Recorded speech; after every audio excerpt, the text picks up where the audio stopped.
Welcome to I'm Not a Fan Unless I Have a Podcast. I'm John Hanford, and these bootlegs are just something else.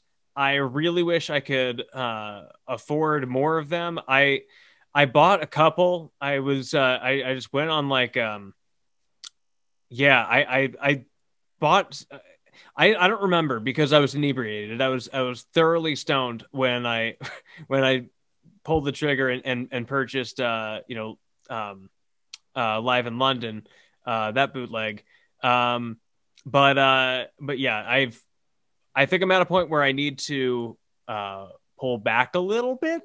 I got these dogs here. They're eating up a lot of my budget. And as much as I hate to say it, I might need to cut back on buying records. Shit. But that doesn't mean you should cut back. I'm just a guy with a couple dogs here, and but in any case, my guest today, he's put together one of these bootleg records, and he did it in a way that's, it's not just the demos, it's not just one of the live shows, or Teenage Gizzard. This album that my guest Bryce has put together is called Lounge Gizzard. It's all the chill tracks that were released, from some of the demos, chill tracks on some of the live shows, like the live version of Sense and The Wheel and all that kind of stuff. Float Along, Fill Your Lungs. It's been compiled into Lounge Gizzard, which is, I just love the title for that record. I think it's a really cool concept, and I hope that he meets his quota, or whatever the thing is, the threshold, the checkpoint that he needs to. I had it for a second and I forgot it. I'm still looking for the word. Send me an email if you know it. But yeah, he hit the mark, or I hope he hits the mark and he's able to get these records pressed. And he's able to, and you're able to get them, and the money that you spend on them will go to a mental health charity, and that's a really cool thing. So yes, this episode is a little bit, at least it begins more like an infomercial than any other episode thus far, but it's for a good cause, and it's a super cool concept that I love.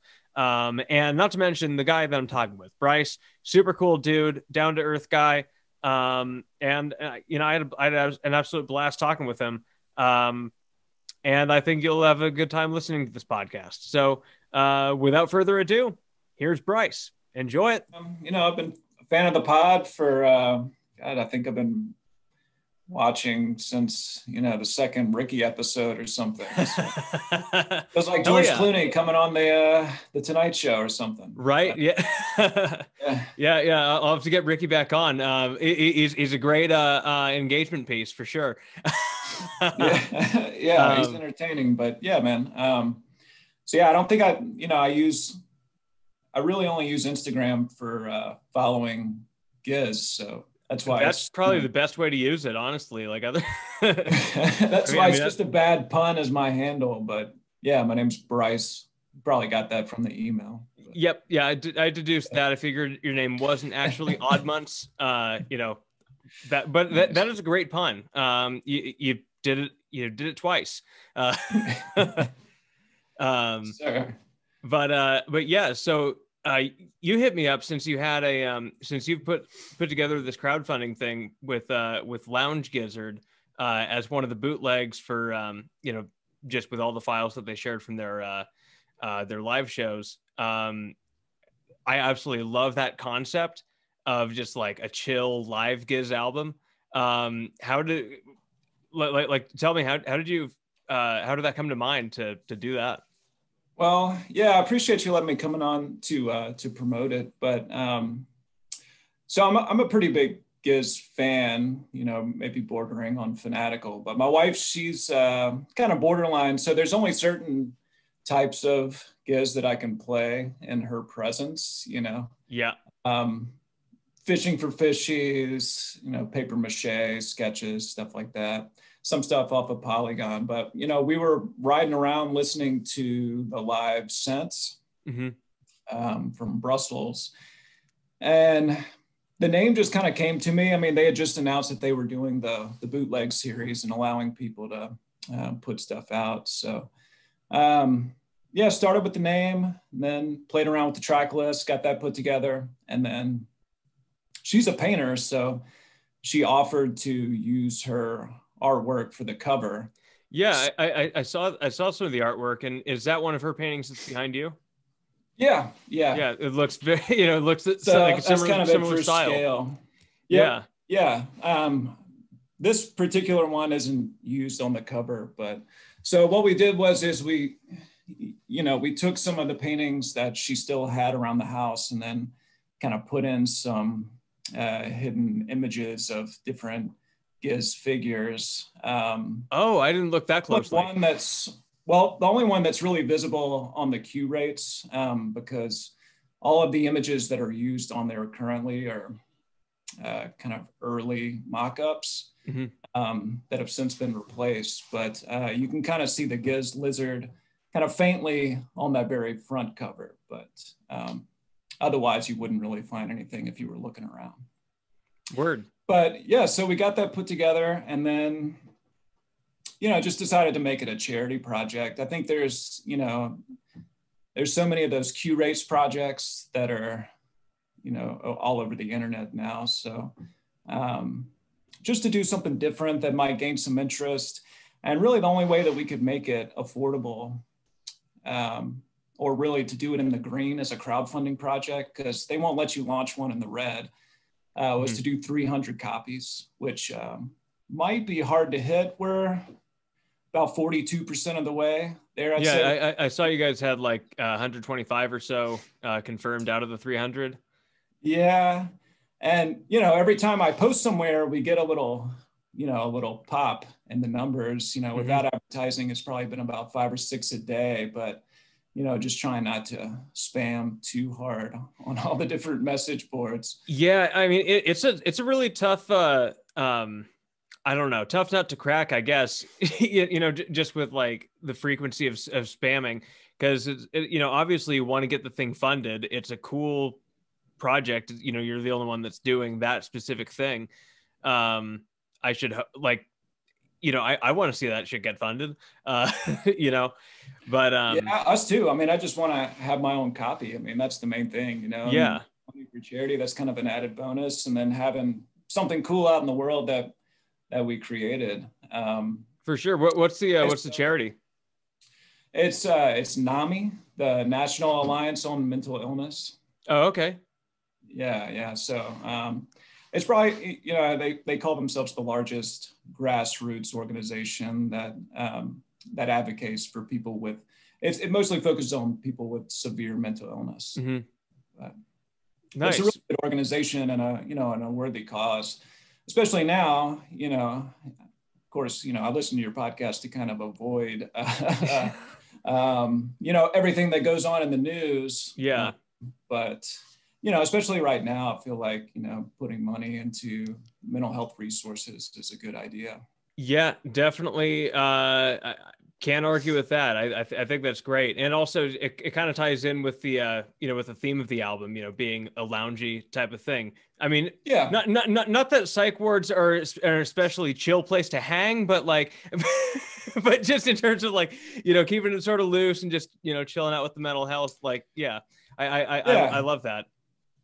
Yeah, images in the clouds, you know, that kind of follows along with that theme, I suppose. But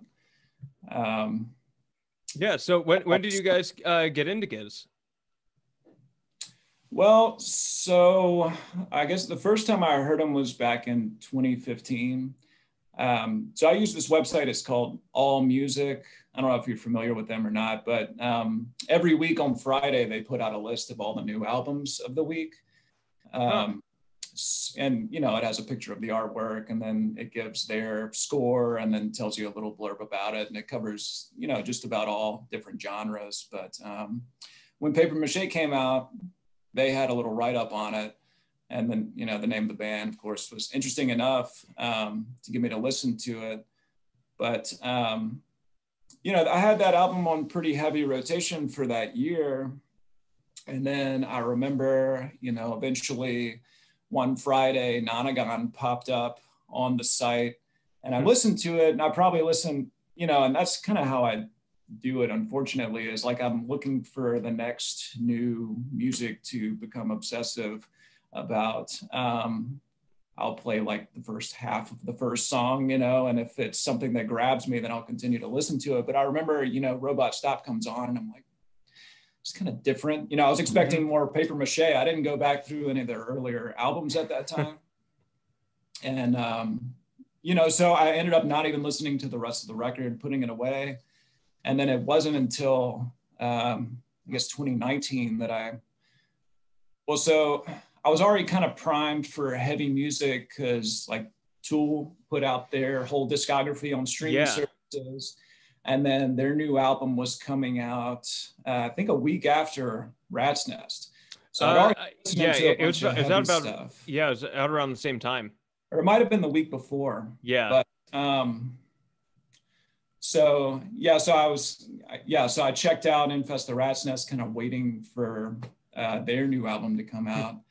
And that's really when, you know, the whole thing clicked, that's their whole deal, is that they can jump, you know, wildly from one genre to the next, album to album. And, you know, really enjoyed Rat's Nest. You know, it's probably not one of my favorites, even though it's grown on me a lot. And it's probably ended up being the one that I've listened to the most, oddly enough. But I'm in such a similar position with Rat's Nest. Like, yeah. like I acknowledge that it's such a satisfying album. Just because like it you know, just how the story flows and how the songs flow into each other. I thought they did just such an amazing job with it. Thrash metal isn't my jam mainly, you know? So it's strange that I would even consider that as like one of my favorites, but it oddly enough has been one of my most listened to Giz records. Well, you know, it's also the one that I'm not worried about wearing out. Like I have to be careful about music, you know, not playing the same album, you know, 100 times in a row until I burn out on it. So that one I didn't really care. So I just, you know, kind of went nuts with it. But, you know, once their whole, you know, it's not a shtick, but, you know, once their whole thing about just being a wide open band to play whatever they want, whenever they want, occurred to me, that's when I started going back through their older albums, went through Fishing for Fishies and, you know, I grew up in Mississippi around, you know, blues music and R&B. And so just the fact that this, you know, these guys from Australia, 7-piece with 2 drummers, are playing, you know, their attempt at blues, even though it's, you know, it's kind of loosely based off blues and, you know, boogie woogie or whatever. But yeah, I just thought that was really cool. And now, you know, that was probably, you know, once I started listening to that album was when, you know, it went from like, you know, casual fandom to super fandom, I suppose. But for sure, with Fishies, that's what got you. Yeah, with Fishies got you hooked. Yeah, interesting. Yeah, I mean, it's interesting to like hear these stories about you know, first picking them up in 2015 with like Paper Mache and just like, you know, sort of getting into Nonagon, but then just, you know, not really, and then Fishies being the album that you know hooks you in. I mean, and. Well, yeah, since Fishies is, you know, the album that probably gets the most hate online. It used to be Sketches. I love sketches too. You know, that's probably up there as my favorite sketches, or one of too. I think I mean it's one of their best for sure, but like it took forever for it to grow on me, and it used to just be the constant butt of the joke. Like in 2017, it just seemed like everybody was just like, yeah, these albums are all amazing except sketches. Fuck sketches. Which makes no sense. I mean, you got sketches 1, 2, and 3, and just the way that they deconstruct that melody, and I mean the book and Tezita and the way everything runs together. Yeah, I mean that was awesome. So it was great, and but encourage them to go back for sure. I mean, I think there are hints that they're going back to that. With the first single off of LW. If not now, then when. That seems pretty funky and jazzy and just a little ominous. So I'm excited. What'd you think of that one? Oh, I really liked it. I've decided after like just beating to death, listening to all the singles off of KG. Like I think each single off KG has over 100 plays, had over 100 plays before the album came out. I kind of beat that to death. So I'm trying not to do that with If Not Now Then When, but I probably have listened to it like maybe 10 times since it came out, which I'm pretty proud of myself for holding off that much. Nice. But oh yeah, I mean that song was stuck in my head, for like a week after it came out, and I just love the video, how they're incorporating yet another artist into their universe. It's a really cool video. I mean, completely different than everything else they've done. And I mean, I like, of course, Galea is awesome. And John Angus Stewart's got his own thing, but I thought it was a really cool new direction for them to take. And I also kind of like how they continue to expand with other artists and everything, which I feel like, it's not even a slight on Jason or Stewart, but like, I think it's cool because it might give, those guys a little more time to focus on other projects that, they might want to work on. And they're still making videos, I'm sure, but, I think Jason's probably, he's a busy guy, and that's a lot to keep up with between, doing the background videos for the live shows. And, and I hope he does, continues to do posters for every single live show. I would imagine he would. Of those. I mean, it just seems cool that they, I don't know, because I have a feeling, and this is just me hypothesizing. You know what I'm trying to say. It's just me doing a little bit of guesswork, but like if I had to guess, I would think that Jason's been extremely busy just preparing all the visuals for, the upcoming tour, the next time that they're able to tour. There's been obviously he did a pretty cool thing with the visuals for the Rat's Nest portion of last year's tour. And he's, obviously got the videos for like the river and rattlesnake and stuff. And then just whatever generic animation that he'll throw over whatever other songs they're playing. I wonder if he's doing like basically making new visuals to throw on top of all the old ones. And maybe that's why we're seeing, these new people who they've had to outsource to. Yeah. He's working on that LW statue. Oh my God. Yeah. I bet. I mean, that Kate making that stencil for KG seemed like kind of a arduous process. But I mean, it looks amazing. I was a big fan of it. I know that it may have had some lukewarm reviews, but I thought it was cool. And I think you're right, though. I think we're probably going to see a whole new live show whenever they do come back, from visuals and, the one drummer setup, it'll be interesting to see where they space everybody out with that. I'm assuming, which I guess they were having, they had Cavs and Eric both facing forward for that last show. So I guess it'll still be Cavs in the middle facing forward and everybody surrounding him. But I imagine it'll probably just be the same, except Cavs will be centered, and then Lucas will stand next to him, and Cookie, maybe Cookie and Luke and Lucas will stand on either side of Cavs. You know, because like they definitely seem like more of the, I don't know. Maybe not Cookie so much. Cookie's kind of like the in-betweener, you know, like being part rhythm, also part melody. Yeah. Just with his little accents that he puts on all their stuff live. But yeah, I definitely associate him and Lucas together, and definitely I associate Lucas with being part of the rhythm section of the band and their live setup. Did you get to see them live last year? I did not. No. So yeah, I mean, it's kind of part of the tragic tales. So, yeah, you know, so after Paper Mache, you know, I had opportunities to see them. I was living in New Orleans at the time, and they were coming around, and it wasn't until like whenever I listened to Rat's Nest, they had played in New Orleans like a month before. So, you know, and I didn't go because, well, I just didn't go. I don't have a good excuse for it. So, so then I, you know, after that I bought, so I've had tickets for Berkeley and the Philly show and both nights at Red Rocks, you know. Hell so yeah. those do happen. I probably only would have gone to the Philly show if, well, and maybe Berkeley, I was kind of on the fence about it, but you know, just once things get rolling again, I don't, you know, I'm into the band and I want to go see them. And so I'm not gonna, I don't want to miss any other opportunities. You know, it's one of those things where you never know what's going to happen.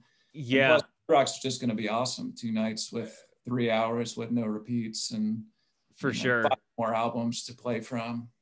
Maybe.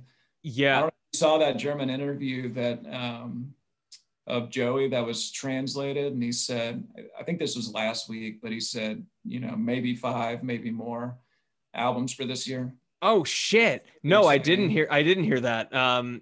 Oh man, that's insane. I'm gonna have to send me a link to that if you can. All right. I definitely want to check that out. Well, because a couple months ago, I think they had only said 3, which, you know, knowing their work ethic and not touring and not having anything else, you know, keeping their attention. I mean, I wouldn't be surprised if they ended up doing 5 or more, but, you know, you never know. And it sounds like most of the stuff from KG was birthed, you know, a year or 2 back.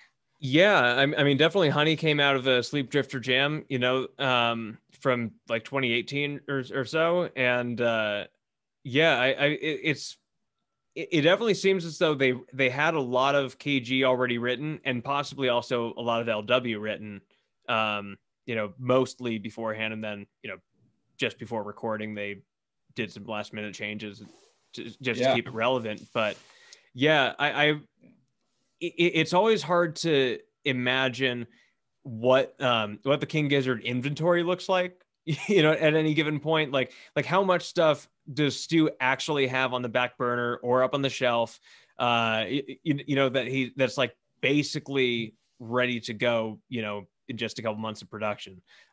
Yeah. I mean, I wouldn't be surprised if, you know, I mean, like the demo tracks are all pretty good. I mean, you know, yeah, very happy with, you know, having that put out as an album, you know, if it was just me. But, you know, if I had to guess, I'd probably say maybe 100, 200 of those, you know, but maybe that's overshooting. But, you know, they make I would say probably sitting on tons of stuff. Yeah. Yeah, in various stages of completion. Yeah, I mean, you know, I was thinking initially, you know, just for the you know, for this topic of conversation, I was thinking more just like, you know, what do they still have, you know, that's on the shelf that you know, with the intention of releasing it, like, you know, as part of the next album and stuff, not so much like, because, you know, with I guess with Teenage Gizzard and just, you know, some of the demo tracks, it seemed like that was stuff that was just kind of destined just to be a demo and nothing more. Right. Well, I mean, you saw with Automation, you know, I mean, I guess that was an outtake from Rat's Nest. And then, so I wouldn't be surprised if, like, you know, was that the 10th Boogie and, you know, some of those other things end up, you know, being full-fledged songs on LW or another album. But that's a good point.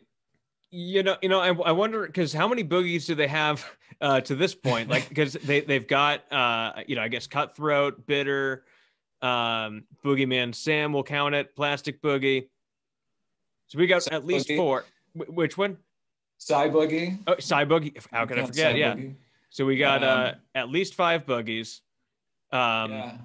And then that's a good point. So yeah, they got at least 4 other boogies out there somewhere. Yep, we're still looking for 4. Yeah. Yeah, I mean, who knows? Maybe like that 10th boogie is supposed to be some sort of benchmark, like of like, hey, once we hit double digits, then we're a full-on boogie band, Yeah. It'll be interesting to see like how much truth, if any, there is to that. Yeah.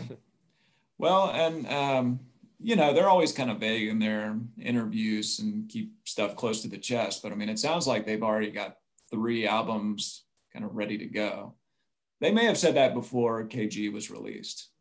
So maybe that just includes, KG, LW, or else, comes out.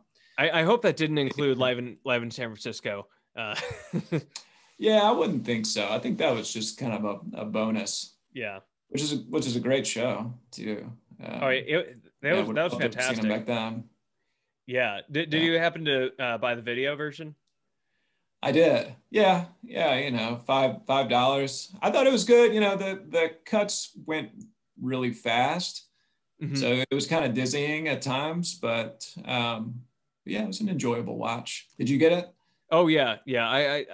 I loved it just because it's like it reminded me of Giz, like just, I guess it was them just before I got into them, because it's like that venue that they played at, the Independent, is like 500 capacity, and yeah. I mean, just seeing them in such a small space, also just with their just being so freshly, I mean just the fact that they had only started playing the Nonagon Infinity stuff then, it was just cool to see them really just start to come into their own, with what they obviously would become. Well, and yeah, I mean, I think that the venues that they have booked for this next tour, that that might be the last time you see them in places that small.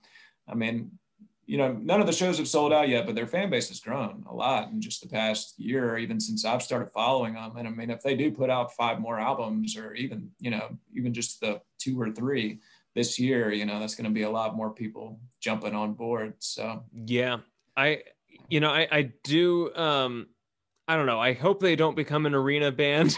But yeah, me too. Yeah.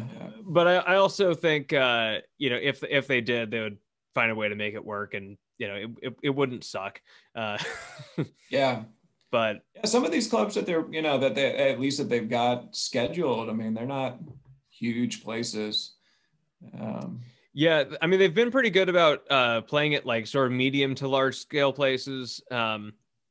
I mean, like the first place I saw them was a pretty gigantic venue. It was the Brooklyn Bowl, or no, not Brooklyn Bowl. It was Brooklyn Steel in New York. And like they used to be an old warehouse. So it takes up like a full, city block. It's massive on the inside, but do you know what the capacity is there? I would estimate like 5,000, but that's what Google's for. Yeah. Capacity. Well, I'm wondering, I mean, because Ali Pally is probably the biggest they played, right? Oh, for sure. Oh, apparently Central Park. Yeah, Brooklyn Steel apparently is only 1,800. Pretty wild. Okay. Yeah. But that's still, it feels bigger than that. And you got all those people moshing around. Yeah. Yeah, for sure. Well, yeah. So I'm interested in like the other music that you listen to. Considering that you're more of like a chill Giz fan typically, and well, yeah. I mean, I'll listen to it all. And my kids love Murder of the Universe, so we play Altered Beast, so I'll throw on Altered Beast and, chase them around. So they love that. But, like I said, whenever I get into music, I tend to like really dive in and, listen to everything and, you know, border on obsessive for a while. But one guy you should check out that's probably been my recent obsession is Daniel Romano. Have you heard of him? No, I haven't. So he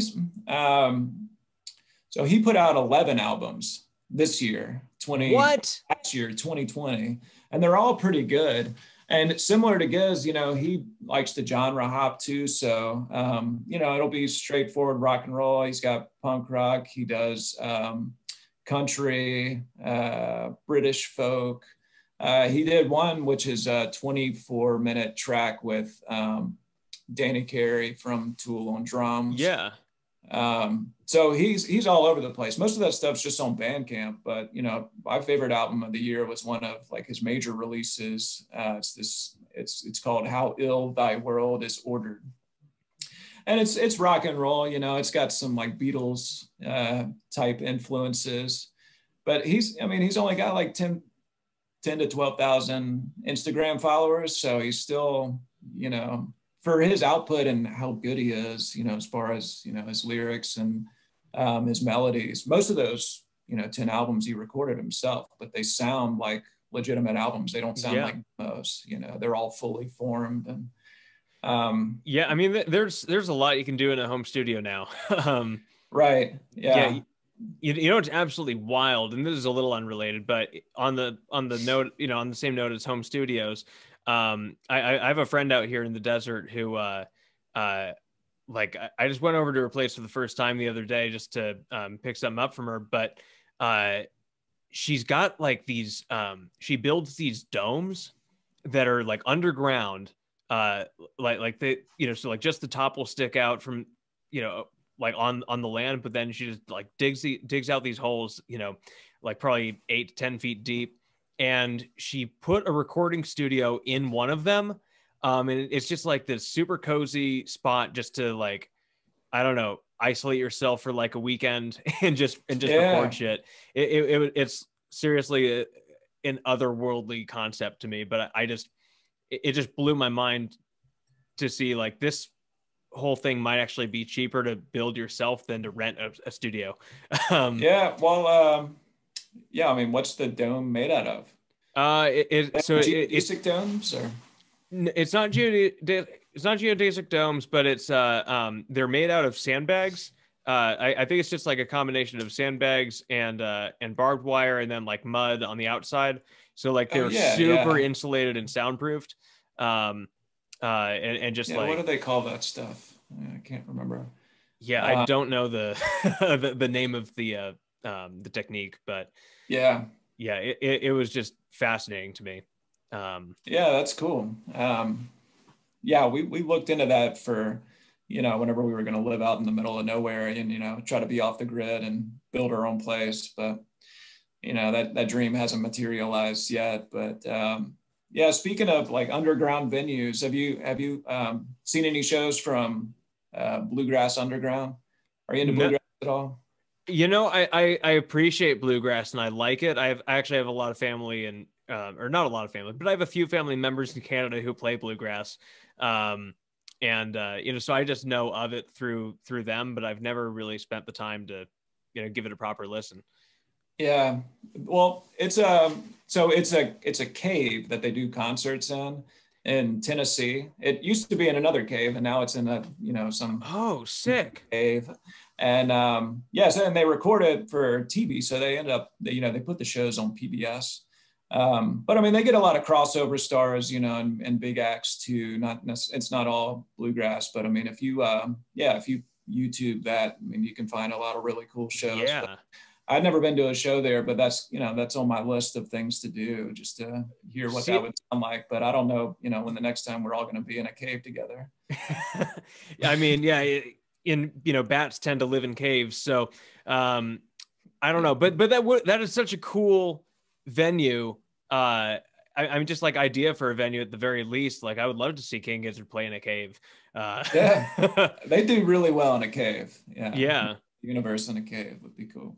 Right. I mean, just play that all the way through. Just like, I don't know, maybe in 2027 is like a 10-year anniversary show. I don't know, but yeah. No, Hey, who knows? You know, I'm down for the acoustic tour too. I think that would be fun. Oh, I would love that. I mean, it'd be interesting because like they could play other songs of theirs on acoustic instruments. Like and obviously like, you know, MTV isn't really doing much with music anymore, but like it would be cool to see, you know, if they did an MTV Unplugged, or if some other, you know, Spotify or something came around, some other corporate sponsor be like, hey, we'll give you money to do an Unplugged show. Whoever the corporate Yeah. sponsor it is, doesn't matter. We just want to see an acoustic show. Um, Yeah, I was expecting them to do a live stream too, and they haven't yet. But you know, I don't know if that's something they got in the works or not. But I was kind of surprised, seeing as how, you know, just about every other act did some kind of live stream in one form or another. But I yeah, guess you know, I wonder if, revenue. you know, because it doesn't seem like that's something that King Giz hasn't, you know, at least thought of doing. Um, Yeah, I mean, because like obviously they're very smart, perceptive people. They have 6 people in the band that can, you know, have an influence. Um, I wonder if like the only reason I can think of that they wouldn't do it is just that they don't really see a live stream as, you know, the same way as they would like a live show, and therefore they're just like, you know what, we'll just make you records. uh right. Yeah, and put out, you know, different live shows that you can yeah, watch for 24 hours only. Or, yeah, I wonder how sensitive Stu is, and maybe just all the guys are in general, about their brand of live show, you know, because like if there's like, if we don't have the people in front of us, we don't have, you know, Jason doing all the visuals, like it's hard to get as excited, you know. yeah, I'm sure. Yeah, I mean, you know, they really thrive off the energy of the crowd, and you know, Stu's woos and bends and, you know, guitar lifts and all that. I mean, you know, it's hard to make that work on a stream when there's no fans around. But Yeah, I'm sure they've considered it, you know. But I mean, maybe what they could get reasons? like a robotic Cheryl Waters or something, just to, you know, just to have Yeah, going. You know how like some like sleazy businesses will have like a just like one of those robots of like a female figure just like waving a sign like around and around. It's just like a mechanical yeah. thing. Have that, but it's just Cheryl Waters. just KEXP. Like they could be the corporate sponsor for a live stream. Well, speaking of, yeah, I mean, you know, KEXPs, those were done without fans around, and they made, you know, those are awesome. You know, a lot Yeah. of people listen to those more than they do the studio tracks. I mean, I certainly do for a lot of the tracks. Yeah, I mean, like I still, you know, use Spotify as my main streaming thing, so like the YouTube KEXP things aren't as, you know, okay, they're just as accessible. They're not as convenient, but yeah, Yeah, I kind of wish that they would have, you know, opened up the KEXP tracks to like, you know, put on to vinyl as well. Um, yeah, I'm sure there was some kind of licensing issue there that kept them from doing it, you know, from KEXP themselves. But Maybe, I don't know. uh, They're commercial free. oh, It okay, would seem like, you know, I wonder, maybe they're just saving those for like if KEXP has to do a fundraiser sometime. You yeah, know, that would make sense. Because I think Stu owns all the masters and all the mixing, for yeah. all the KEXP stuff. So yeah, that fun Well, stuff to think about. Um, yeah. Which, you know, speaking of the acoustic stuff, you know, it'll be interesting to see too if they actually do bring out an acoustic instrument this next tour, you know, they with did bring him out. straws on the wind and straws in the wind. Yeah, I mean, I would love to see that. I think because they did bring out some acoustic instruments for when they did a couple paper mache songs in Germany last year. Um, Really, I didn't yeah, see that. I thought they were doing them all yeah. electric. So on Joey's birthday, I think they were playing in Frankfurt, and he brought out an acoustic guitar and they played Dirt. Um, Oh, which was cool. yeah, I think that was the only time on the tour that they did that, but it it shows that they're at least willing to bring acoustic guitars with them. um Yeah, which is a great song, by the way. oh But yeah, I actually like the demo version a little better. I'll have to go back through that. I've listened to it maybe once or twice, but yeah. Yeah, I'm just such a fan of the original that I know. yeah. Yeah, it's. I mean, I wish that they would do. I don't know, because like a lot of the paper mache demos were sort of this poppy style, kind of Tame Impala sounding. Like most of what I like was, a straight up pop song before they turned it into what it became. I would kind of like Right. to. I like it made me think like, what if we got, paper mache reimagined, where it is like the popular versions of the same songs. Um, Yeah. like I That would would love. be great. I would love them to do like an alternate, version of like an entire album. I think that would be a cool thing for them to tackle. Yeah. Well, I think, just what it seems like from the demos is that probably all the songs on Paper Mache were done on electric instruments. And then the whole acoustic concept came as, kind of an afterthought, or maybe, whenever they made a decision to make an acoustic album, then they took all these, other songs that were already written and put them onto acoustic instruments. But I bet, yeah, that sounds about right. Because I know with paper mache, and I think Stu mentioned this on KEXP. He said he got a little tired of doing all these concept albums. He just wanted to do an album of just individual songs, and that's what paper mache was. But then, of course, yeah, he turned it into a concept album by making it all acoustic. But right.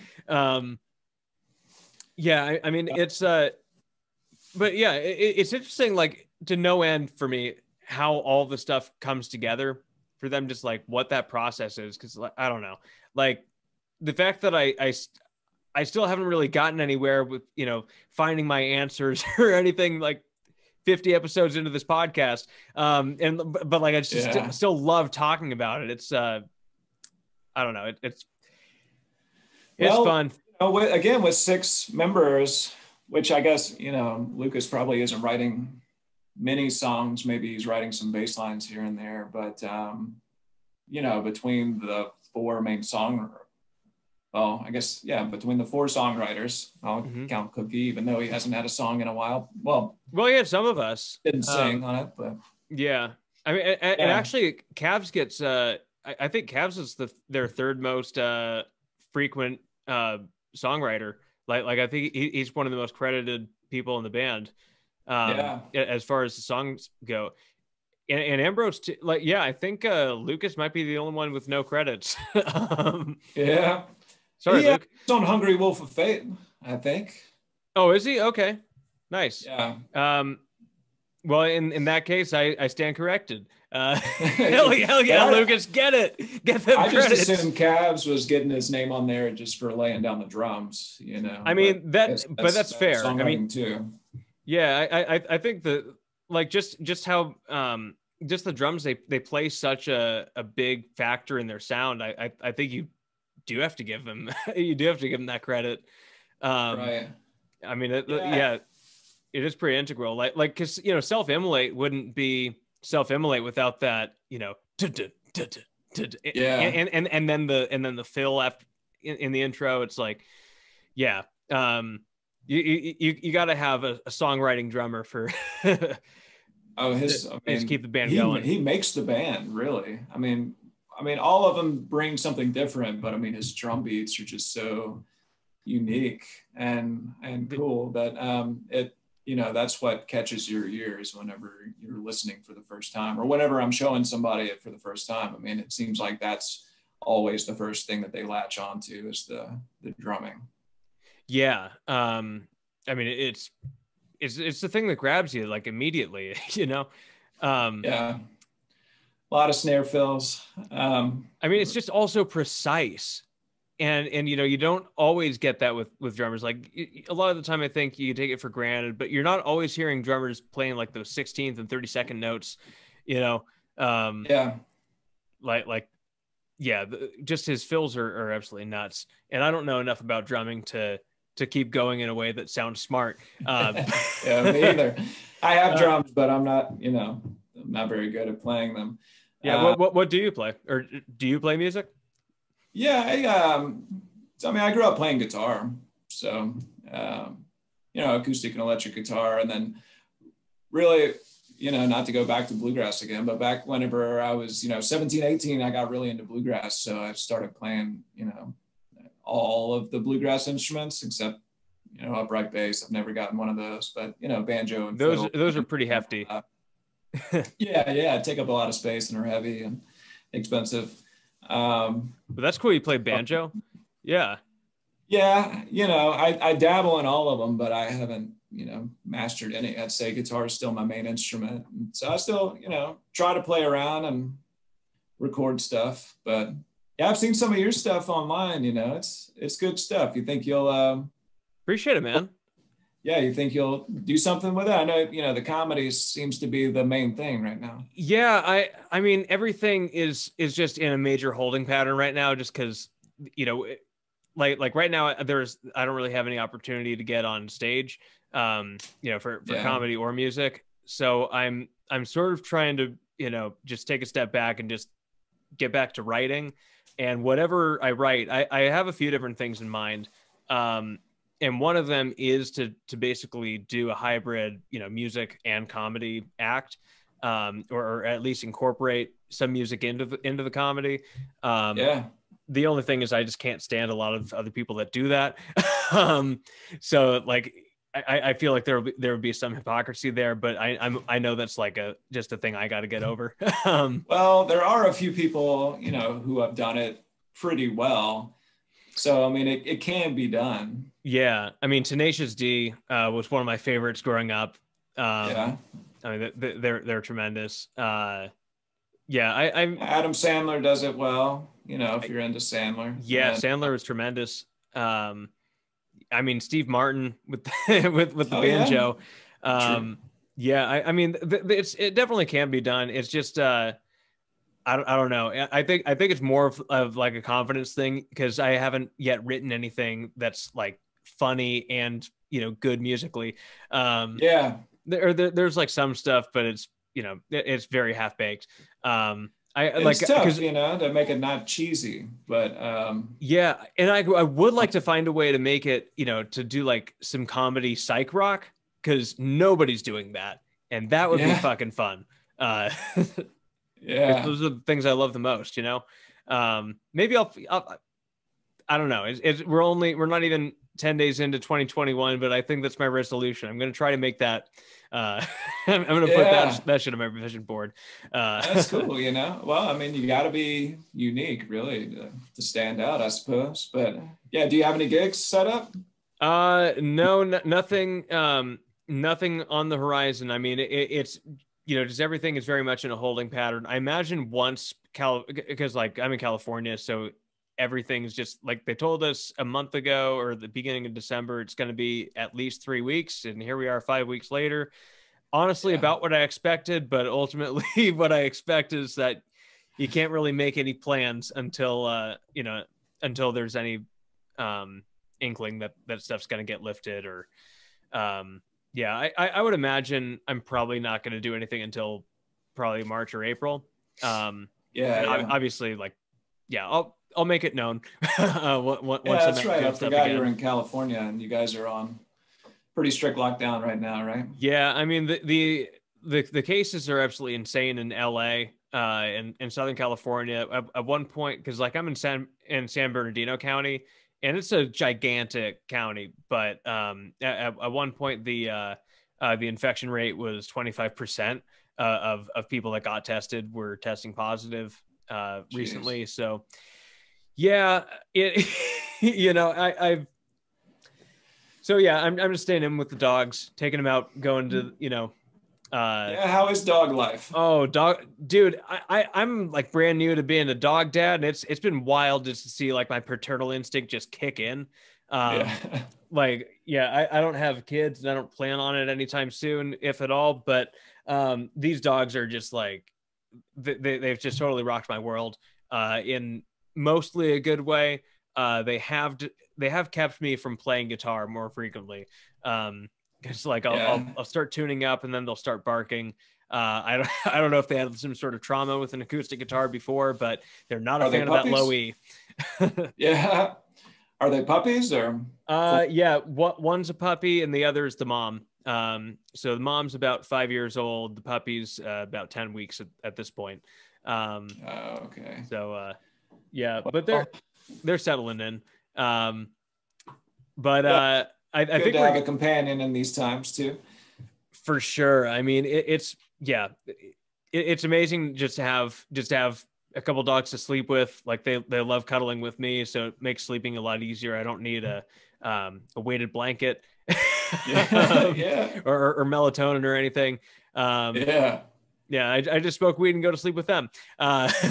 There you go. But yeah, I think we're gonna get to wrapping up soon. But is there anything that you've been thinking about Giz related that we haven't quite touched on yet? Well, we talked about if not now, then when a little bit, but I was wanting to hear your thoughts on this, if you thought it was intentional or not. But they do this with a lot of their songs where the lyrics are mixed way down, where it's you can't hardly understand what they're saying. Yeah. But then that makes you go and look up the lyrics and actually read them.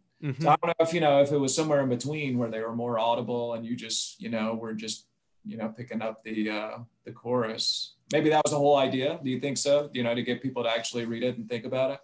Yeah, I mean, I do think there's something to that. Like maybe they were just trying, like, by making the lyrics so, I don't know, subdued. I think like it probably could just be that just they're trying to do this little catchy thing that'll make people sing along, just do like the in their head, and then they'll be like, all right, I need some actual words to go along with this, and then they'll Google it maybe. I honestly wish that they had mixed it better, or mixed it where the words are more audible, just Yeah. simply because like the message of the song, it's like I feel like that's something that shouldn't just be that you shouldn't make somebody go Google, like go all out with that.